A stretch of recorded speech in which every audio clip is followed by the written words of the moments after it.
As a rising star আপনার group যে বড় হচ্ছে, আপনার গ্রুপ যে তৈরি হচ্ছে, কি করে বুঝবেন?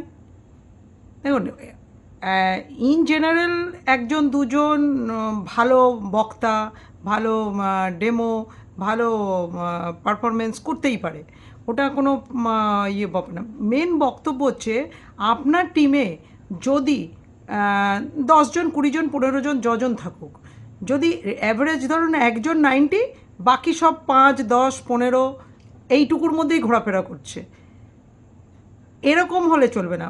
বলতে হবে ধরুন এই নিচের আপনার 30 জন আসবে, 30 জনের মধ্যে অ্যাট র্যান্ডাম যে কোনো একজনকে তুলে ধরে যদি তাকে কোশ্চেন করা হয় বা তাকে কোনো পারফরমেন্স করানো হয়, তার তার পারফরমেন্স যেন অ্যাভারেজ পারফরমেন্স থাকে।